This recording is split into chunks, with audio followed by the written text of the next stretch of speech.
Imagine a silent threat lurking in a part of your body you rarely think about. A threat that affects millions of men worldwide.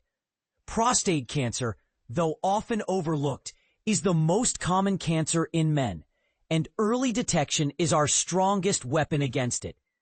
But here's where it gets controversial. How do we balance the benefits of screening with the complexities of interpreting the results?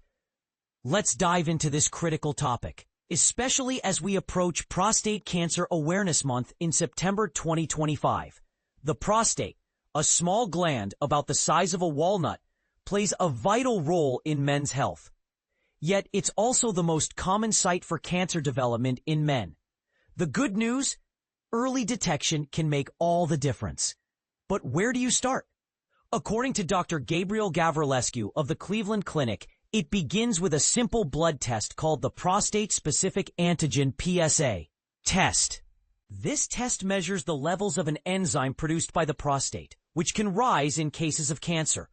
But, and this is the part most people miss, elevated PSA levels don't always mean cancer. PSA can be elevated for various reasons, such as inflammation, infection, or even physical activities like cycling. This complexity often sparks debate.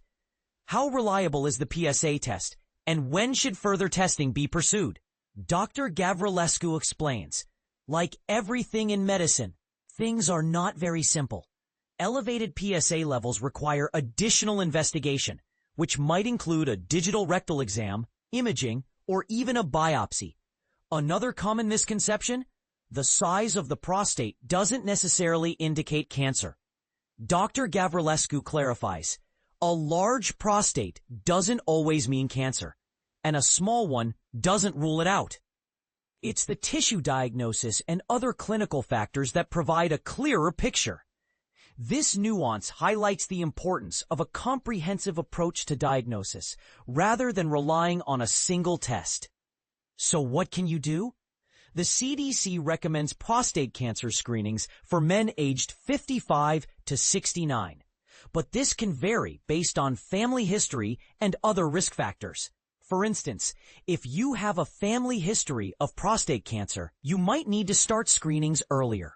Mark your calendar for September 20th, 2025, when the Men's Health event at Ford Field, 9 a.m. to 3 p.m., offers free PSA blood tests and other health screenings. It's a great opportunity to take charge of your health.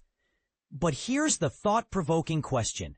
With the potential for false positives and the invasive nature of follow-up tests, is widespread PSA screening the best approach?